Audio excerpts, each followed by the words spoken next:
Hello viewers, this is Imran. ఇవాళ ఈ video మీలో ఒక ధైర్యాన్ని నింపుతుంది. ఎందుకంటే ఈ వీడియో అద్దె ఇంట్లో ఉంటున్న వారి కోసం. ఈ వీడియో వారి కోసం ఎవరైతే రాత్రి పగలు కష్టపడి వచ్చిన సగం జీతాన్ని హౌస్ ఓనర్స్కి రెంట్ పే చేస్తున్నారు. మన తెలంగాణలో కొన్ని లక్షల కుటుంబాలు నివసిస్తున్నాయి. అందులో కొంతమందికి లెక్కలేని డబ్బులు, సొంత ఇల్లులు, స్థలాలు ఉన్నాయి. మరికొంతమందికి సొంత ఇల్లులు ఉన్నా డబ్బులు లేవు. వారు కష్టపడి జీవితం కొనసాగిస్తున్నారు. కానీ మన తెలంగాణలో చాలా మంది ఇలాంటి వారు కూడా ఉన్నారు. వారి కళ్ళల్లో నీళ్లు, గుండెల్లో ఎన్నో బాధలు తెగమింగుకొని జీవితం కొనసాగిస్తున్నారు. వారు ఎవరో కాదు, అద్దె ఇంట్లో ఉంటున్నవారు.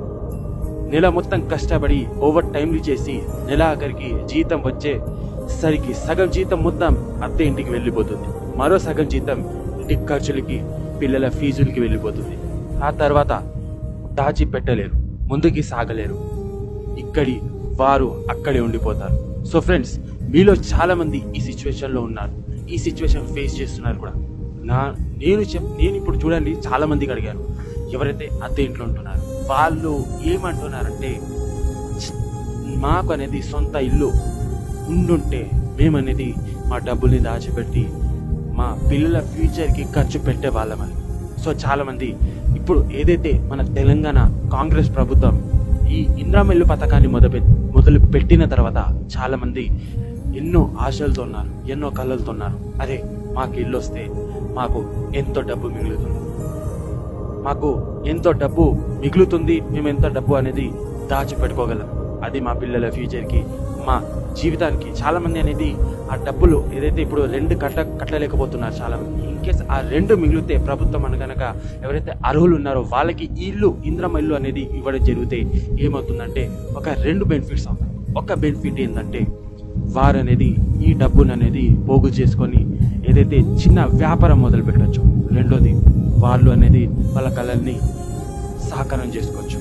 చాలామంది అనేది ఇప్పుడు అద్దె ఇంట్లో ఎంతో కష్టపడి డబ్బులు సంపాదించుకొని ఎప్పుడైతే మనకు ఈ జీతం అనేది వస్తుందో, 10 తారీఖు వస్తుంది, కొంతమందికి 1 తారీఖు వస్తుంది, వాళ్ళు అనేది వాళ్ళ మైండ్లో ఒకటి టెన్షన్ వస్తుంది. అరే, ఎంత సంపాదించినా ఈ రెంట్ అనేది అద్దె ఇంట్లోకి వెళ్తుంది.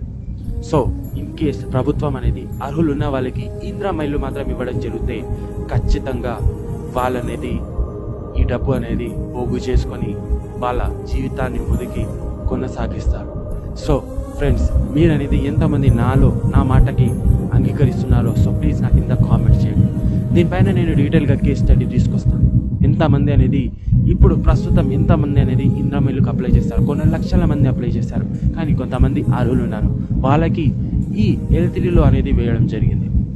సో ప్రభుత్వం అనేది కొద్దిగా ఎవరైతే అర్హులు ఉన్నారో వాళ్ళపై దృష్టి సాధించి, ఎవరైతే అనర్హులు ఉన్నారో వాళ్ళకి తీసేసి ఎవరైతే అర్హులు ఉన్నారో వాళ్ళ పేర్లు అనేది ఈ ఇందిరమ్మ ఇల్లు లిస్టులో అనేది చేర్చి వాళ్ళకల్లింది అతి త్వరలో అనేది ఇందిరమ్మ ఇల్లు అనేది ఇవ్వాలని చెప్పేసి మన ఛానల్ హెల్ప్ ఇన్ తెలుగు నుంచి అనేది నేను రిక్వెస్ట్ చేయడం జరుగుతుంది. సో ప్లీజ్ ఎవరైతే ఈ వీడియో అనేది షేర్ చేస్తారో డెఫినెట్గా ఈ వీడియో అనేది మన ప్రభుత్వం దాకే వెళ్ళాలి. ఎందుకంటే మన ఛానల్ అనేది మీకోసం అనేది కష్టపడుతుంది. సో ప్లీజ్ ఈ వీడియో అనేది లైక్ చేసి చాలామందికి అనేది షేర్ చేయండి. ఎంతోమంది అనేది చాలా బాధలు ఉన్నారు. ఎందరి కళలు అనేది చాలా కళలు ఉన్నాయి, కానీ వాళ్ళు అనేది ఈ అద్దె ఇంట్లో అనేది ఉంటున్నారు. ఆ వచ్చిన వాళ్ళ యొక్క సగం జీతాన్ని ఈ అద్దె ఇంట్లోకి అనేది ఇవ్వడం జరుగుతుంది. సో ఎవరైతే నా మాటకి అంగరిస్తున్నారో సో ప్లీజ్ లైక్ చేసి ఈ వీడియోకి షేర్ చేయండి. కమ్సే కమ్ వీడియోకి 1000 లైక్స్ ఉండాలా, మినిమం 500 అని ఉండాలి. ఓకే, సో రేపటి ఇంపార్టెంట్ వీడియోతో మళ్ళీ కలుస్తాను. మోటివేషనల్ వీడియో మస్తు ఉన్నది. రేపు అనేది అందరు చూడండి, డెఫినెట్గా మీకు అనేది ఎంతవరకు మోటివేషన్ చేస్తుంది. సో ఇది వాటి వీడియో. నేను ఇమ్రాన్ ఉంటాను, కలుస్తాను నెక్స్ట్ వీడియోలో. Thanks for watching. అండ్ ఇంకోటి, కొంతమంది అనేది ఉన్నారు ఏంటంటే వాళ్ళకి జీవితం పైన ఆశ ఉండదు. అరే 10 సంవత్సరాలు 20 సంవత్సరాలు అద్దె ఇంట్లో ఉంటున్నాము, ఇక్కడ చూపిస్తలేరు. ఏంటంటే అప్లై చేసాము ఇందిరమ్మ ఇల్లు, L2లో ఉంది, వస్తుంది అని చెప్పేసి అలాంటి వాళ్ళనేది అసలు ముందుకు సాగలేరు అనమాట. ఎందుకంటే వాళ్ళకి కేర్లెస్, ఏం లేకున్నా అన్నీ ఉన్నట్టు బిల్డప్ ఒకటి ఉంటుంది. సో అలాంటి వాళ్ళ కోసం నేను మాట్లాడతాను. ఎవరైతే నిజంగా కష్టపడి డబ్బులు దాచిపెట్టి ఏదైతే వాళ్ళ కళల్ని నెరవేర్చుకొని ముందుకి సాగాలనుకుంటున్నారో వాళ్ళ కోసం ఈ వీడియో. సో ప్లీజ్ ఈ వీడియోకి లైక్ చేయండి, షేర్ చేయండి, మన ఛానల్కి సబ్స్క్రైబ్ చేసుకోండి. Thanks for watching. జై హింద్.